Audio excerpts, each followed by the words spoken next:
Mitchell Starc বল করতে যাচ্ছেন এই মুহূর্তে অভিষেক শর্মাকে, ফিল্ডিং নিয়েছেন 3টি স্লিপ এবং কভারে একজন, পয়েন্টে একজন। বল করতে যাচ্ছেন মিচেল স্টার্ক, তিনি বল করতে ছুটলেন না, তিনি কিন্তু বল করলেন না। পরবর্তী পর্বে আমরা যাব, প্যাট কামিন্স বল করছেন, বিপক্ষে ব্যাট করছেন শ্রেয়স আয়ার জন্য ফিল্ডিং সাজিয়েছেন প্যাট কামিন্স, তিনি আক্রমণাত্মক ফিল্ডিং সাজিয়েছেন, লং অফের দিকে একজনকে রেখেছেন, এছাড়া বাকি সব খেলোয়াড় রয়েছেন বৃত্তের মধ্যে। যাচ্ছেন প্যাট কামিন্স, কিন্তু না, এই বলটিও হলো না। বলটি হলো না, তার কারণ হচ্ছে খেলাটি এখনও শুরু হয়নি। খেলাটির অল্প কিছুক্ষণের মধ্যেই শুরু হবে।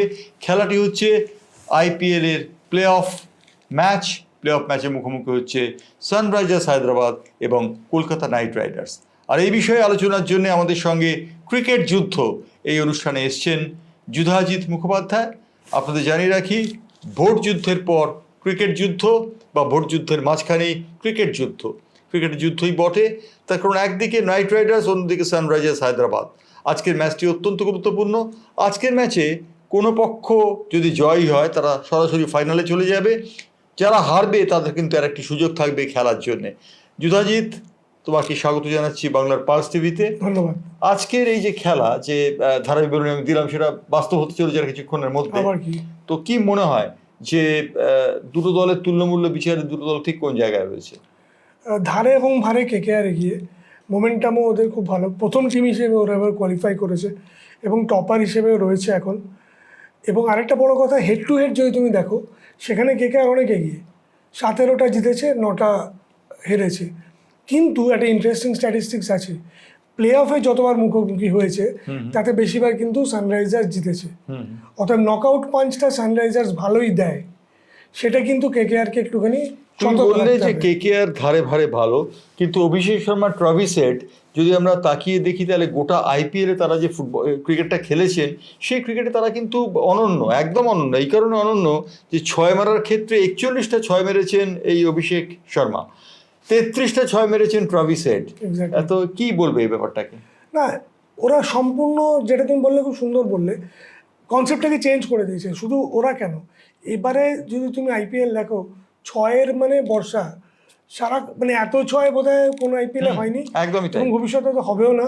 একটা বিপ্লব ঘটে গেছে 6-এর এই প্লাবনের মধ্যে। কিন্তু হায়দ্রাবাদের যে জুটি, এবং পরে ক্লাসেনও আছে, ক্লাসেন 33টা 6 মেরেছেন মিডল অর্ডারে ব্যাট করে। গত বছরও তোমার যদি মনে থাকে, ইডেন গার্ডেন্সে ক্লাসেন কিন্তু দারুণ ব্যাট করেছিল এবং 100 করেছিল, কেকেআরকে হারিয়েছিল। অতএব এরা সমস্ত পরখা যুদ্ধের সৈনিক, এরা আসবে কেকেআরের দিকে ধেয়ে ভালোভাবেই।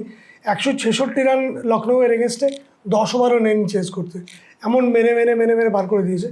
কিন্তু কেকেআর কিন্তু তৈরি থাকবে, হ্যাঁ তৈয়ার যাকে বলে। অর্থাৎ আমাদের শুভজিৎ কিন্তু কেকেআর এর সাপোর্টার, বোঝা যাচ্ছে। তার কারণ কেকেআর ভালো খেলেছে এবং প্লে অফের আগে যে খেলাগুলি চলেছে লিগ পর্যায়ে, তাতে কিন্তু কেকেআর নিজেদের একটা জায়গায় পৌঁছে দিয়েছে। আজকে কি হয় তার জন্য সবাই শিলা টানটান উত্তেজনায় ভুগছেন, কারণ আজকের ম্যাচটি অত্যন্ত গুরুত্বপূর্ণ। আজকের ম্যাচ জিততে পারলেই কেকেআর ফাইনালে যাবে, আর হারলে তাদের কাছে আরেকটি সুযোগ থাকবে, সেমিফাইনালের মতো আরেকটি খেলা হবে, সেই খেলার পর তারা ফাইনালে যাওয়ার সুযোগ পাবে। ফরম্যাটটা কীরকম শুভজিৎ? মানে এবার একটা ইন্টারেস্টিং, মানে এবারে না, মানে বেসিক্যালি তুমি বলতে পারো এটা একটা সুযোগ পাইয়ে দেওয়া টপ 2 টিমকে, একটা এক্সট্রা সুযোগ। প্রথম ওরা টপ 2 নিজেরা খেলবে, যে জিতলো সে ফাইনালে স্ট্রেট উঠে গেল, যে হারলো সে ওয়েট করলো, তাকে আরেকটা চান্স দেওয়া হবে। অর্থাৎ এবার আরেকটা সেমিফাইনাল সে খেলবে। কাদের মধ্যে খেলবে? যদিও 3rd এবং 4th তারা কিন্তু সেমিফাইনাল খেলছে না, তারা প্র্যাকটিক্যালি খেলছে কোয়ার্টার ফাইনাল। যে জিতলো সে এই সেমিফাইনালের মতো খেলবে with the loser of the first qualifier. Right, তারা অর্থাৎ রয়্যাল চ্যালেঞ্জার্স বেঙ্গালুরু এবং রাজস্থান রয়্যালসের মধ্যে খেলা হবে আগামীকাল। এবং সেই খেলাতে যদি দেখা যায় যে রাজস্থান রয়্যালস কিংবা যদি রয়্যাল চ্যালেঞ্জার্স বেঙ্গালুরু জেতে, তাহলে তাদের খেলতে হবে যারা আজকের খেলায় হেরে যাবে তাদের সঙ্গে, এবং তারপর তারা কিন্তু ওঠার ছাড়পত্র পাবে। সুতরাং বোঝা যেতে পারে আজকে কোয়ার্টার ফাইনাল এবং একটি সেমিফাইনালে কলকাতা নাইট রাইডার্স মুখোমুখি হচ্ছে সানরাইজার্স হায়দ্রাবাদের। বেট রেখেছে Yudhajit Mukhopadhyay, first class cricketer. একটা সময় তিনি ভারতীয় দলের দরজায় প্রায় কড়া নেড়েছিলেন এবং বাংলা ক্রিকেট দলের দরজায় তো কড়া নেড়েছিলেন বটেই। সুতরাং যুধাজিৎকে আমি প্রশ্ন করবো, যুধাজিৎ, আজকের ম্যাচে হেড টু হেড আমি যেরকম বললাম, তুমি যেরকম বললে, তাতে দেখা যাচ্ছে যে অবশ্যই নাইট রাইডার্স ভালো জায়গায় রয়েছে, কিন্তু বোলিং এর আক্রমণের ক্ষেত্রে কি হতে পারে? মিচেল স্টার্কের দিকে আমাদের লক্ষ্য থাকবে। মিচেল স্টার্ক এবারের আইপিএল এর সব থেকে বেশি পেড ফুড ক্রিকেটার, কিন্তু মিচেল স্টার্ক কি ভালো কাজ করতে পারছেন? মিচেল স্টার্ক ফর্মটা জয়ন্তদা রিসেন্টলি কিন্তু ইমপ্রুভ করেছে। প্রথম দিকে যেমন প্রচণ্ড খারাপ হয়েছিল, 12-14 ইকোনমি রেট ছিল, এখন অনেকটা বেটার হচ্ছে। তবে এবারে তুমি দেখো সবারই মোটামুটি 9-10 করে economy rate, barring very few. Mitchell Starc ফর্মে ফিরছে, এটা একটা বড় কথা। কারণ এবং এটা আরও আশাব্যঞ্জক, কারণ কেকেআরের তুরুপের কাজ হচ্ছে 2 স্পিনার, কিন্তু এই যে তুমি যে দুজনের নাম বলছো, হেড এবং আমাদের ট্রাভিস হেড এবং অভিষেক শর্মা, হ্যাঁ, এরা দুজনেই কিন্তু স্পিন দারুণ খেলে, এবং যার জন্য সুনীল নারিন এবং বরুণের যে থ্রেটটা, এটা এরা হয়তো এমনভাবে খেলবে বা এমনভাবে মেরে দেবে, মানে চুলচেরা বিশ্লেষণের মতো চুলচেরা, মানে এদিক ওদিক এয়ার থ্রির মার্জিনে হয়তো বলটাকে মাঠে পারে।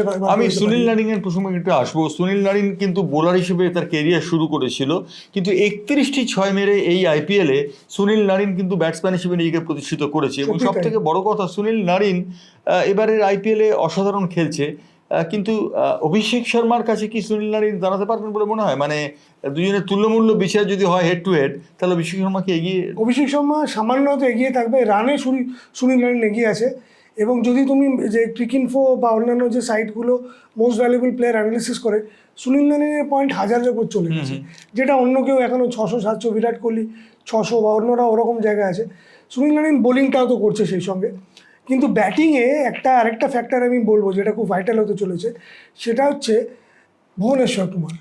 ভুবনেশ্বর কুমার যদি তুমি দেখো, কেকেআরের যে টপ 4 সবার এগেন্স্ট দারুণ রেকর্ড।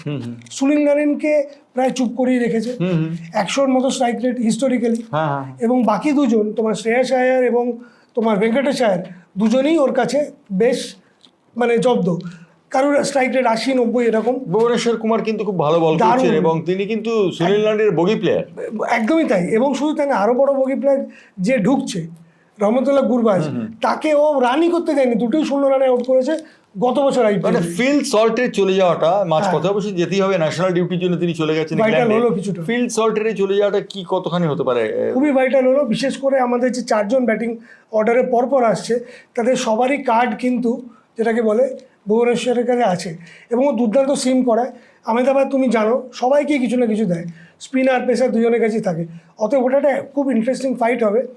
আমি আশা করব যদি একটা মানে ইনোভেশন করে ব্যাটিং অর্ডার একটু চেঞ্জ করে, কারণ সুনীল নারিন এমনি একটু প্রেশারে থাকবে, ওর পার্টনার নেই। তারপরে ও জানবে, মাইন্ড গেম তো ক্রিকেটে তুমি জানোই, ও জানবে যে ও জানে ভুবনেশ্বর ওর নাম্বারটা ওর কাছে আছে, ও জানে কী করে জব্দ করা যায়। তুমি দেখেছো বুমরা কীভাবে সুনীল নারিনকে দাঁড় করিয়ে বোল্ড করলো।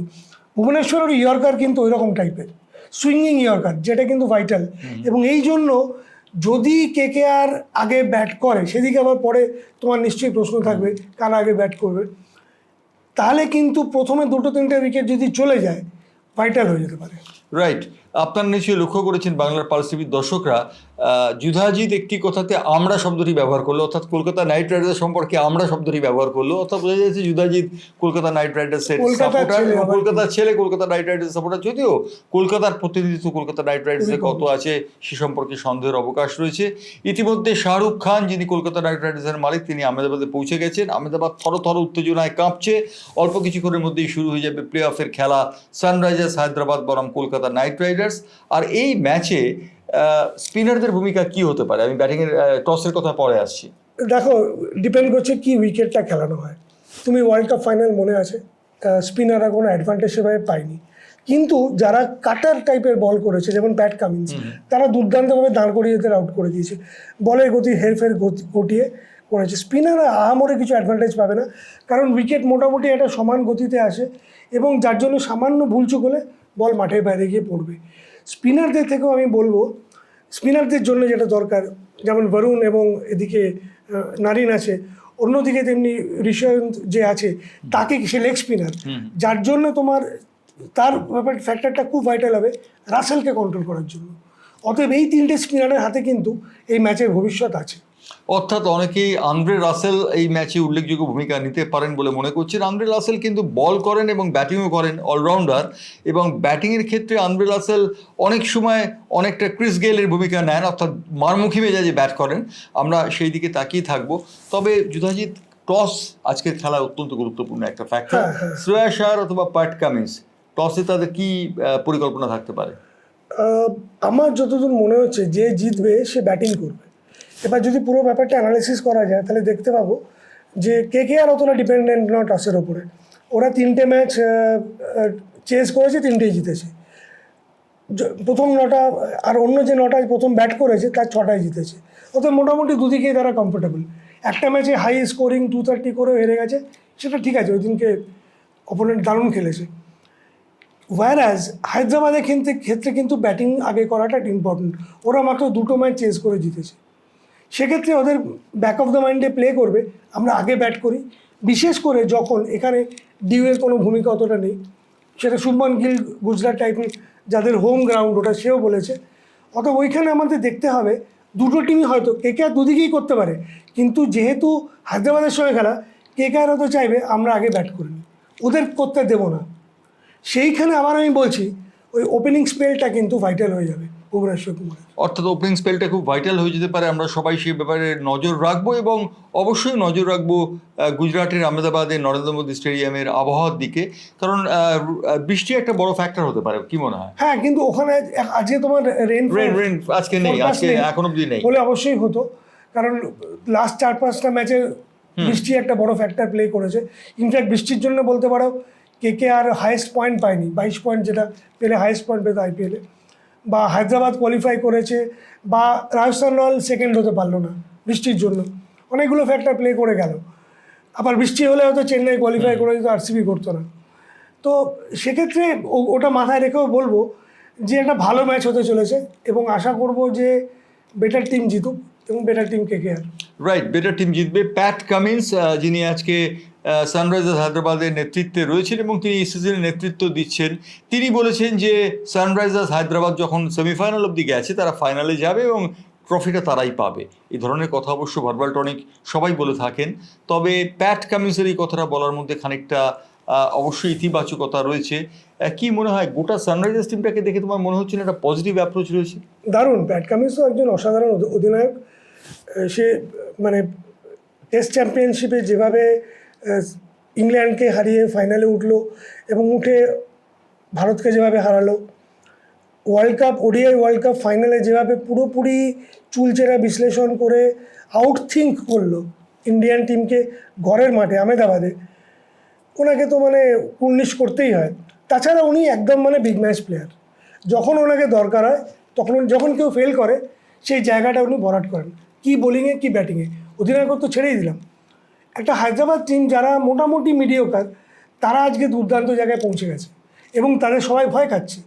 এমন অভিষেক শর্মা বা অন্যান্য যে টিমের জুনিয়র প্লেয়াররা, তারা পরিষ্কার বলেছে আমাদের অধিনায়ক আমাদের পেছনে আছে, কনস্ট্যান্টলি বলে এগিয়ে যাও, দুর্দান্ত ক্রিকেট খেলো, কোনো ভয় পেও না, বাদ যাওয়ার ভয় পেও না, অন্য কোনো ভয় পেও না। এরকম ক্যাপ্টেন্সি আজকে দরকার।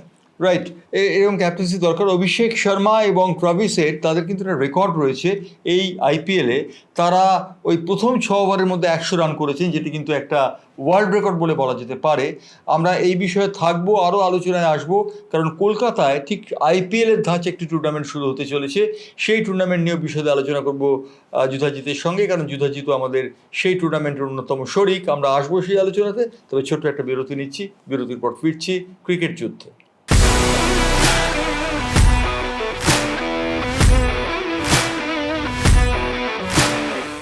বিরতির পর ফিরে এলাম ক্রিকেট যুদ্ধে।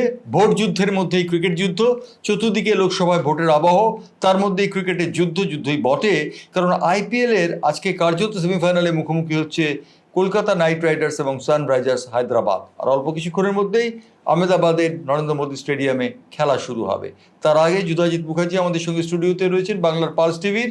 Yudhajit Mukherjee first class cricket খেলেছেন এবং ছোট খেলোয়াড়দের নিয়ে তৈরি করার ব্যাপারে তার দক্ষতা জুড়ি মেলা ভার। কিন্তু কলকাতায় একটা লিগ হচ্ছে IPL ধাঁচের, কি বলবে? হ্যাঁ, বেঙ্গল প্রিমিয়ার লিগ হচ্ছে, CAB করছে, দারুণ উদ্যোগ। এটা অনেকদিন আগে থেকেই হওয়ার কথা ছিল, যে কারণ বাঙালি ক্রিকেটারের সাপ্লাই লাইনটা খুব ইম্প্যাক্টেড হয়েছে বিভিন্ন কারণে, অনেক বিতর্কিত কারণ আছে। কিন্তু বেঙ্গল প্রিমিয়ার লিগ কিন্তু বাঙালি কজন আছেন? হ্যাঁ, এই প্রশ্নটা মানে অনেকেই তুলছেন অলরেডি। তো এটা একটু দুর্ভাগ্যজনক ব্যাপার বলবো যদি বাংলার বেশি ছেলে সুযোগ না পায়, কারণ বেঙ্গল প্রিমিয়ার লিগেও যদি বাঙালি ছেলেদের তুলে না আনা হয় তাহলে আমরা বেঙ্গল প্রিমিয়ার লিগ করছি কেন? এবং সবথেকে বড় কথা এখানে সিএবি ইনভলভড আছে, সৌরভ গাঙ্গুলি নিজে দাঁড়িয়ে সমস্ত ড্রাফটিং। সৌরভের সঙ্গে তোমার সম্পর্ক খুব ভালো? হ্যাঁ, খুবই ভালো, মানে একসঙ্গে খেলেছি আমরা তো দীর্ঘ, এবং ও যেখানে গেছে কোনো সন্দেহ নেই একজন বিরাট প্লেয়ার, এবং ওর অনেকগুলো রিফরমেশনস সিএবি লাগুও করেছে। পসিবলি বেঙ্গল প্রিমিয়ার লিগও অনেকদিন ধরে ভাবছিল, ফাইনালি করতে সক্ষম হয়েছে। কিন্তু তুমি এটা বললে জয়ন্তদা, বাঙালির ছেলেদের কিন্তু তুলে আনাটা দরকার এখান থেকে, এবং আশা করব যে সৌরভ এটা নিজে দেখবে এবং বাকিরাও দেখবেন, কারণ যারা দল চালাচ্ছেন তারা যদি এ ব্যাপারে একটু অ্যাক্টিভ না হন তাহলে তো বাংলার ছেলে উঠবে না। অর্থাৎ বাংলার খেলোয়াড় তুলে নেবার জন্য বা তুলে আনার জন্য বেঙ্গল প্রিমিয়ার লিগ হচ্ছে, সেখানে বাঙালি খেলোয়াড়ের সংখ্যা অপ্রতুল। এটা কিন্তু যথেষ্ট ভাবনার বিষয়, এবং এই বিষয়টি নিয়ে নিয়ামক সংস্থা এবং যারা এই টুর্নামেন্ট করছেন তারা যদি ভাবেন, সৌরভ গঙ্গোপাধ্যায়, ঝুলন গোস্বামীরা যদি ভাবেন, তাহলে হয়তো বা খানিকটা উপকার হবে। আমরা আবার ফিরে আসছি আইপিএলের প্লে অফ ম্যাচে, যেখানে মুখোমুখি হচ্ছে কলকাতা নাইট রাইডার্স এবং সানরাইজার্স হায়দ্রাবাদ। আমি কয়েকটি খেলোয়াড়ের নাম বলছি, তাদের সম্পর্কে একটু বলতে হবে। প্রথম কথা হচ্ছে, আমরা যদি আন্দ্রে রাসেলের কথা ধরি, আন্দ্রে রাসেল কলকাতা নাইট রাইডার্সের কতটা গুরুত্বপূর্ণ খেলোয়াড়? প্রচণ্ড গুরুত্বপূর্ণ। নারিনের পরেই আমার মনে হয় ওই আছে, এবং অবভিয়াসলি সল্ট আছে, সল্ট তো চলে গেলেন। তো আজকের ম্যাচে নারিন এবং রাসেল, আমি বেশি করে বলবো রাসেল, কারণ এই উইকেটটা রাসেলের জন্য চমৎকার উইকেট, রাইট? হ্যাঁ, ভালো বল করেন উনি, এবং উনি জানেন ইন্ডিয়ান উইকেটে কী করে বল করতে হয়। প্লাস রাসেলের ব্যাটিং যে কোনো ম্যাচ ঘুরিয়ে দিতে পারে। আমি একটা মানে ভয় পাচ্ছি আমরা যে হয়তো কলকাতা নাইট রাইডারের প্রথম দিকে কয়েকটা উইকেট পড়ে যেতে পারে, তখনও রাসেল সে যদিও ডিপে আসে এবারে হয়তো বেশিক্ষণ খেলার সুযোগ পাবে, এবং তার মানে যদি সে মানে মোটামুটি 5 ওভার কি 6 ওভারের জায়গায় 8 ওভার খেলে এবং 40টা বলে যে 80 রানের ইনিংস খেলে, তাহলে সে ম্যাচ ঘুরিয়ে দিতে পারে। অর্থাৎ টসে জিতে যদি ব্যাট করে কলকাতা নাইট রাইডার্স, তাহলে আন্দ্রে রাসেলকে ব্যাটসম্যানের ভূমিকায় দেখা যেতে পারে, যেটা বললেন যুধাজিৎ, এবং একই সঙ্গে তিনি বলছেন আন্দ্রে রাসেল খেলা ঘুরিয়ে দেবার পক্ষে যথেষ্ট। এছাড়াও রয়েছেন ভেঙ্কটেশ আয়ারের মতো ব্যাটসম্যান, যিনি খানিকটা প্রচ্ছন্ন থাকেন কিন্তু অসাধারণ ক্রিকেটার। হ্যাঁ, ভেঙ্কটেশ আয়ার কোনো সন্দেহ নেই, উনি গত বছর, তার আগের বছর বিশেষ করে দারুণ খেলেছিলেন, ইন্ডিয়া টিমেও ঢুকেছিলেন, কোথাও একটা তার কেটে গেছে, কিন্তু এবছর কিন্তু তিনি বেশ কিছু ভ্যালুয়েবল নকস খেলেছেন। মুম্বাইয়ের মাঠে গিয়ে যে লো স্কোরিং ম্যাচে ওনার ইনিংসটা, যার ফলে উনি ম্যান অফ দি ম্যাচ পেলেন, অসাধারণ ইনিংস। ওনাকে কেউ লক্ষ্যই করেনি, উনি কিন্তু এসে ম্যান অফ দি ম্যাচ নিয়ে বেরিয়ে চলে গেলেন। এবং আরেকটা জিনিস যেটা এবার আমরা দেখতে পাইনি, উনি কিন্তু মোটামুটি বলও করে দেন, চেলে দেন। আজকে হয়তো উনি বল করবেন না, কিন্তু ভেঙ্কটেশ আয়ারকে আজকে আমাদের লাগবে, বিশেষ করে যেটা বললাম, যদি পরপর উইকেট পড়ে তাকে ধরেও রাখতে হবে, মারতেও হবে। আচ্ছা, মিচেল স্টার্কের সঙ্গী হিসেবে, বোলার হিসেবে কাকে দেখা যাবে? হর্ষিত রানা না বৈভবকে? আমার মনে হয় বৈভবকে দেখা যাবে, কারণ বৈভবের যে বোলিং স্টাইলটা, সেটা এই দুজন যে লেফট হ্যান্ড ব্যাটসম্যান ওপেনার অভিষেক এবং হেড, এদের জন্য খুব কাজ দেবে। তুমি মনে করে দেখো, ফাইনালে হেডকে কিন্তু বুমরা এবং শামি দুজনেই খুব বেগ দিয়েছিল, এবং দুজনেই বডির কাছাকাছি বল করে, এবং যেটা হেডের পক্ষে একটু প্রবলেম হয়। একটা সময় দেখা যাচ্ছিল 3টে স্টাম্প ছেড়ে হেড দাঁড়িয়ে আছে, বল জাস্ট উইকেটে লাগতে লাগতে বেরিয়ে গেছে, তারপরে তো ও ছন্দ ফিরে পেলো, 100 করে দিল। আজকে আমার মনে হয় ওদের উদ্দেশ্য থাকবে ওকে রুম না দেওয়া, এবং ও যেখানে মারে, ও এবং অভিষেক দুজনেরই একটা প্যাটার্ন আছে, মিড উইকেট আর পয়েন্ট কাভার, ওই জায়গাটা দুটো ডিপে ফিল্ডার রেখে ওদের গায়ে অ্যাটাক করে যাওয়া, কারণ তাহলে ওদের কন্ট্রোল ফ্যাক্টরটা কমে যাবে যখন মারতে যাবে, এবং সেক্ষেত্রে ডিপে ক্যাচ যাওয়ার সুযোগটা থাকবে। আমি হলে বৈভবকেই নেবো, কারণ বৈভব ওই জায়গাটা বল করতে খুব ভালো করে আউটগোয়িং ডেলিভারিগুলো। রাইট। ফিল সল্টে চলে যাওয়াটা এবং সেই জায়গায় রহমতুল্লাহ গুরবাজের আসাটা, রহমতুল্লাহ গুরবাজকে কিন্তু প্লে অফ ম্যাচে খেলতে হবে, এবং এসেই প্লে অফ ম্যাচ খেলতে হবে, এটা কি খুব বাঞ্ছনীয়? এটা খুব আনফর্চুনেট হলো, কারণ ও ম্যাচ প্র্যাকটিসও পেলো না, আগের ম্যাচ দুটো ওয়াশ আউট হয়ে গেল বলে। এবার ধরো সবাই রেডি থাকে, ম্যাচ রেডি থাকে, কিন্তু আমরা সবাই জানি মোমেন্টাম বা রিদিম একটা বিশাল বড় ফ্যাক্টর, সেটা কিন্তু বেচারা এবারে নেই। ও দারুণ প্লেয়ার, ও গত বছরও ভালো পারফর্ম করেছিল। আজকে কিন্তু ও সাকসেসটা অনেকটা ডিফাইন করবে ম্যাচটাকে, কারণ ও গোড়াপত্তন করছে। যদি ভালো স্ট্রাইক রেটে খেলে দেয় এবং ভুবনেশ্বর কুমারের যে ভুডুটা ও কাটিয়ে দিয়ে এগিয়ে যেতে পারে, তাহলে তো নাথিং লাইক ইট, কিন্তু ওটা একটা ফ্যাক্টর। অনেকে বলছেন যে অভিষেক শর্মা, ট্রাভিস হেডের উপর এই ম্যাচে চাবিকাঠি নির্ভর করছে, কারণ এই জুটি যদি ঠিকমতো খেলতে পারে তাহলে কলকাতা নাইট রাইডার্সের বোলিং এবং ফিল্ডিং ছত্রখান হয়ে যেতে পারে। ঠিকই তাই, কিন্তু আমি বলবো যে এবারে হয়তো ওদের কাউন্টার করার জন্য বরুণকে বা সুনীলকে পাওয়ার প্লেতে বল করতে দেখা যেতে পারে, কারণ রাসেল ওই কমফর্টটা দিচ্ছে যে স্লগ ওভারে রাসেল যখন তখন এসে উইকেট নিচ্ছে, যেটা গতবারে বা তার আগের বারে ইঞ্জুরিজনিত কারণে পারেনি। এবারে তুমি বিশ্বাস করো এই সিজনে গোটা ওয়ার্ল্ডে প্রায় 80টা ম্যাচ খেলেছে T20, দুর্দান্ত ফর্মে ফিটনেসে আছে, ওজন কমিয়ে চেহারা ফেরা দারুণ করে ফেলেছে। তো নিজেই বলছে আমি এখন 4 প্যাক করেছি, 6 প্যাক করবো, মানে আরও 2-3 বছর এই লেভেলে খেলতে চায়। সেই জন্য এই দুজনের মধ্যে একজন ইফ নট দুজন কিন্তু ওপরের দিকে আসবে, এবং জানে ওরা যে হেড বা অভিষেক ওরা স্পিনার দেখলে খুশি হবে, কিন্তু ওই একটা কথা আছে না, সব থেকে স্ট্রং পয়েন্টটাই মাঝে মধ্যে উইকনেস হয়ে যায়, কারণ ওখানে তোমার কমপ্লেসেন্সি ঢুকে যায়। সেই ফ্যাক্টরটা কিন্তু আমার মনে হয় KKR থিঙ্ক ট্যাঙ্ক, বিশেষ করে গৌতম গম্ভীরের মতো একজন মাথা, পাকা মাথা, এবং চন্দ্রকান্ত পণ্ডিতের মতো, তারা কিন্তু এগুলো জানে, মাইন্ড গেম এগুলো, ওরা এটা খেলতে পারে। আমরা বারবার ট্রাভিস হেড কিংবা অভিষেক শর্মার কথা বলছি, আর একজনের কথা বলছি না, হেনরিক ক্লাসেন। এই হেনরিক ক্লাসেন কিন্তু সানরাইজার্স হায়দ্রাবাদের হয়ে কিন্তু বাজিমাত করে দিতে পারে। একদম উনি বড় প্লেয়ার, গতবারও ইডেনে আমাদের পার্টি নষ্ট করে দিয়েছে, এবং সাউথ আফ্রিকার একজন মানে বড় ফ্যাক্টর হবে সামনের ওয়ার্ল্ড কাপে। ক্লাসেন চাইবে ওয়ার্ল্ড কাপের আগে নিজের একটা প্রতিষ্ঠা করতে, নিজের কর্তৃত্ব আরেকবার। লাস্ট কয়েকটা ম্যাচ অতটা ভালো যায়নি ওর, কিন্তু পাঞ্জাব, যদি পাঞ্জাবের টিম খুবই ভাঙা টিম নিয়ে ওরা খেলেছে, কিন্তু রান, ব্যাটে বলে রান মানে তুমি কিছু করেছো, সেই কনফিডেন্সটা আছে। সেখানে ক্লাসেন কিন্তু চাইবে এই ম্যাচটা জিতে ফাইনালে চলে যাওয়া। একজনের কথা আমরা বলছি না, এদিন মার্ক্রামের কথা। মার্ক্রাম কিন্তু আজকের ম্যাচে ভালো ভূমিকা নিতে পারেন বলে মনে হয় আমার। মার্ক্রামও খুব বড় প্লেয়ার, নো ডাউট। এই কন্টিনজেন্টটা, ওই সাউথ আফ্রিকান কন্টিনজেন্টটা এবারে মানে হায়দ্রাবাদকে খুব ভালো করে কন্ট্রিবিউট করেছে। মার্ক্রাম অতটা ভালো ফর্মে নেই, কিন্তু যখনই দরকার পড়েছে ও খেলে দিয়েছে।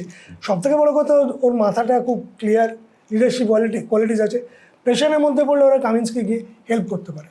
অর্থাৎ আমরা সবাই অপেক্ষা করে আছি আজকের সেমিফাইনাল কার্যত বলবো, কারণ যারা জিতবে তারা ফাইনালে উঠে যাবে, এবং যারা হারবে তাদের একটা সুযোগ থাকবে তারা একটা ম্যাচ খেলার। কিন্তু এই ম্যাচটাকে ঘিরে কিন্তু আগ্রহ অপরিসীম। বাজির দর কাদের দিকে এগিয়ে আছে বলে মনে হচ্ছে তোমার? বাজির দর শুনলাম KKR এর দিকে এগিয়ে আছে, কারণ কলকাতায় অনেকেই বাজি মানে বেট লড়ে, কিন্তু মানে বিভিন্ন জায়গাতে যা, এবং এমনি ওয়েবসাইটেও দেখা গেছে। কিন্তু এইটা মানে এমন একটা ম্যাচ, এটা মানে বাজি লাগানো খুব ডিফিকাল্ট। বাজি লাগানো ডিফিকাল্ট, কিন্তু কলকাতার পান্টাররা বাজি রেখেছেন, এবং 55-45, অর্থাৎ তারা বলেছেন যে 55% জেতার সম্ভাবনা কলকাতা নাইট রাইডার্সের, এবং তুল্যমূল্যভাবে 45% সানরাইজার্স হায়দ্রাবাদের। তো আমার মনে হচ্ছে চওড়া হাসি যুদ্ধাজিতের মুখে আমরা এক্ষুনি দেখতে পাবো। তবে একটা কথা বলি, সেটা হচ্ছে কিন্তু এই ম্যাচটা আনপ্রেডিক্টেবল ম্যাচ। এই ম্যাচে যা কিছু ঘটনা ঘটতে পারে, কারণ ক্রিকেট হচ্ছে এমন একটা খেলা, একটা সেকেন্ডের ভগ্নাংশে খেলার চেহারা বদলে যেতে পারে। একদমই তাই, এবং কামিন্স কিন্তু খুব ভাইটাল হবে। লিডারশিপ মানে এবিলিটি এবং গেম রিড করা। আহমেদাবাদে ও ওয়ার্ল্ড কাপের মতো একটা ট্রফি জিতেছে, সেটা বিশাল কনফিডেন্স থাকবে ওর। অতএব ও চাইবে এই ম্যাচটা এখান থেকে খেলে বেরিয়ে যাওয়ার জন্য। আবার গিয়ে চেন্নাইতে ও রগড়াতে চাইবে না, এখানেই ক্লোজ করে বেরিয়ে যেতে চাইবে। অর্থাৎ যারা ক্লোজ করবে তাদের সম্ভাবনা থাকবে, আর যাতে না যেতে হয় ফাইনালে উঠে গেলে তাদের যাওয়ার কোনো সম্ভাবনা থাকবে না। কিন্তু অন্য ম্যাচটি খেলতে হবে, যদি পরাজিত পক্ষ খেলে তাহলে কালকের ম্যাচে যারা জয়ী, অর্থাৎ রয়্যাল চ্যালেঞ্জার্স বেঙ্গালুরু এবং রাজস্থান রয়্যালসের বিজয়ীর সঙ্গে তাদের খেলতে হবে, এবং খেলাটি হবে চেন্নাইতে যেতে কেউই চাইবেন না, সুতরাং আজকেই খেলা শেষ করতে চাইবেন। আমরা সবাই অধীর আগ্রহ নিয়ে সেই দিকে তাকিয়ে থাকবো। যুদ্ধাজিৎ, লাস্ট কোয়েশ্চেন, আজকের ম্যাচের প্রেডিকশন কি? অর্থাৎ যদি আমি অঙ্কের হিসেবে যাই, 100 ভাগ যদি বলি ম্যাচটা, তাহলে কি প্রেডিকশন? হ্যাঁ, আমি মোটামুটিভাবে যা তোমার পান্টাররা বলেছে সেদিকেই যাবো, 55-45। কারণ KKR এর হ্যাঁ, দুটো ম্যাচ ওরা খেলতে পারেনি, কিন্তু KKR এবারে যে টিমটাকে দেখছি আমরা, সেটা একটা অদ্ভুত সংঘবদ্ধ টিম, প্রচণ্ড ব্যালেন্সড। ওই যে বললাম, সব স্ট্যাটিস্টিক্সগুলো তুমি দেখো, প্রথম ব্যাট করেও স্বচ্ছন্দ, পরে ব্যাট করেও স্বচ্ছন্দ। মুম্বাইয়ের সঙ্গে দুটো ম্যাচই দুর্দান্ত খেলেছে, মোটামুটিভাবে ধুলিসাৎ করে দিয়েছে বোম্বের দুর্গ। যে একটা মিথ ছিল বোম্বেকে কলকাতা হারাতে পারে না, সম্পূর্ণ উল্টে দিয়েছে। এই সমস্ত ফ্যাক্টর, এবং হায়দ্রাবাদকেও প্রথম ম্যাচটা একদম সিজনের প্রথম ম্যাচে ইডেনে হায়দ্রাবাদকে হারিয়েছিল। অতএব মানে পুরোপুরি দেখলে KKR এর কনফিডেন্স অনেক বেশি থাকবে। ডেভিলস অ্যাডভোকেট বলে একটা কথা আছে, আমি ডেভিলস অ্যাডভোকেট হিসেবে আজকে ভূমিকাটা পালন করছি। আমার বাজি অনুযায়ী Sunrisers Hyderabad 60, Kolkata night Riders 40। যদি অন্যরকম হয় তাহলে আমি সব থেকে বেশি খুশি হব, কারণ কলকাতার দল জিতবে। আর যদি অন্যত হয়, কালকে আমাদের দেখা হবে আবার যুধাজিতের সঙ্গে। আমরা কালকেও প্রিভিউ করব যে ম্যাচটি সেকেন্ড প্লে অফে খেলবে রাজস্থান রয়্যালস এবং রয়্যাল চ্যালেঞ্জার্স বেঙ্গালুরু, অর্থাৎ বিরাট কোহলি এবং সঞ্জু স্যামসন। সেই দিকে আমাদের নজর থাকবে। তবে আপাতত নজর সবার নরেন্দ্র মোদী স্টেডিয়ামের দিকে এবং আকাশের দিকে। বৃষ্টি নেই, নরেন্দ্র মোদী স্টেডিয়ামের লেটেস্ট খবর হচ্ছে বৃষ্টি নেই, সেখানে মেঘমুক্ত আকাশের তলায় খেলা হবে। সুতরাং সেই ম্যাচে ব্যাট বলের যুদ্ধে কারা জিতবে সেই দিকে আমাদের নজর থাকবে। ধন্যবাদ যুধাজিৎ আমাদের সঙ্গে যোগ দেওয়ার জন্যে। আর আপনারা সবাই অধীর আগ্রহে অপেক্ষা করুন কে জিতবে সেটি দেখার জন্য। ধন্যবাদ, নমস্কার।